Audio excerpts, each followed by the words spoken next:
আপনার কোম্পানিকে যদি ২,৮৫০ কোটি টাকা জরিমানা করা হয়, আপনার কাছে কেমন লাগবে?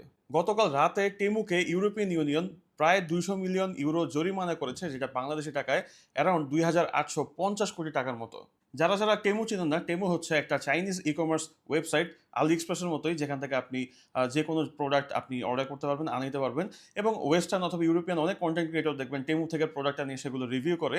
তো টেমুতে বেসিক্যালি অনেক বড় বড় ব্র্যান্ডের ক্লোন প্রোডাক্ট পাওয়া যায়, যেটা আসলে অনেক কান্ট্রিগুলোতে এটা ইলিগাল হিসাবে দেখে। তাছাড়া টেমুতে অনেকেই প্রোডাক্ট অর্ডার করার পরে মন মতো প্রোডাক্ট না পাওয়ায় তখন আফটার সেল সার্ভিসের জন্য যখন ইস্যু রেইজ করে বা কমপ্লেইন করে, তখন কিন্তু টেমু থেকে তেমন একটা রেসপন্স পাওয়া যায় না। যার ফলে কিন্তু এই ধরনের বড় অঙ্কের জরিমানা করা হয়েছে টেমুকে। ইউরোপিয়ান ইউনিয়নের ক্লেম হচ্ছে টেমু থেকে inauthentic product, harmful product for babies, তারপর হচ্ছে বিভিন্ন ধরনের প্রবলেম যেগুলো রেইজ হয় সেগুলো সলভ করার জন্য কোনো রেসপন্স তারা নিচ্ছে না।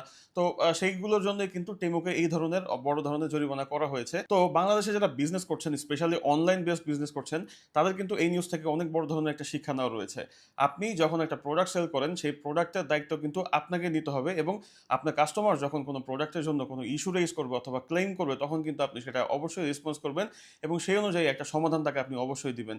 কারণ বাংলাদেশ কিন্তু আস্তে আস্তে অনেক অগ্রগতি হচ্ছে বাংলাদেশে ই-কমার্সের সেক্টর থেকে। সো আপনি যদি মনে করে থাকেন আপনি কম দামি প্রোডাক্ট অথবা যে প্রোডাক্ট আপনি দেখাচ্ছেন সেটা না পাঠিয়ে অন্য প্রোডাক্ট পাঠাচ্ছেন, বা কাস্টমার সাথে যদি আপনি কোনো ধরনের প্রতারণা করে থাকেন, আপনি হয়তো এখন পার পেয়ে যাবেন, কিন্তু ইন ফিউচার বাংলাদেশে যে ধরনের নিয়ম কানুন হচ্ছে, আইন কানুন হচ্ছে, সেগুলোতে হয়তো আপনি একটাতে ধরা খেলে তখন প্রিভিয়াসলি যতগুলোতে আপনি এই কাজটা করেছেন তখন সেগুলো কিন্তু টানতে হবে। এবং আপনি ধরেন এখন কোনো মতে আপনার কোম্পানিটাকে এভাবে করে চালিয়ে নিয়ে যাচ্ছেন, ইন ফিউচার আপনার কোম্পানি অনেক বড় হবে। আপনার কোম্পানি যখন বড় হবে এবং তখন যখন এই ক্লেমগুলো আসবে, আপনি যদি সেগুলো রেসপন্স প্রপারলি না করেন, তখন কিন্তু দেখবেন যে আপনার যেই total brand value, total image, আপনার ইমেজ সবকিছু একদম ধূলিসাৎ হয়ে গিয়েছে জাস্ট এই ২-১ টা ক্লেমের জন্য। সো আপনারা যারা বিজনেস করবেন, যারা বিজনেস করছেন অলরেডি, স্পেশালি যারা অনলাইনে বিজনেস করছেন, এরকম অহরহ নিউজ আসতেছে যে ফেক প্রোডাক্ট পাঠাচ্ছে, যেটা দেখাচ্ছে সেটা পাঠাচ্ছে না। প্রোডাক্টের কোয়ালিটি খুবই নিম্নমানের হচ্ছে। আপনারা যারা লং টার্মের ব্র্যান্ড বিল্ড আপ করতে যাচ্ছেন, লং টার্ম মার্কেটে থাকতে যাচ্ছেন, লং টার্মের একটা বিজনেস বিল্ড করতে যাচ্ছেন, তারা প্লিজ এই যে নিউজটা রয়েছে এটা থেকে শিক্ষা নিন। আপনার প্রোডাক্টের কোয়ালিটি ইমপ্রুভ করুন, কাস্টমারকে proper after sale service make sure করুন। না হলে বলা যায় না ইন ফিউচারে আপনার বিজনেস নিয়ে হয়তো এরকম বড় ধরনের জরিমানা আপনি খেয়ে যেতে পারেন। তো এই ছিল মোটামুটি আজকের ভিডিও। আর এখন ঈদের দিন, অফিসে যাওয়া হচ্ছে না, তাই বাসায় বসে ভিডিওটা সেরে ফেললাম।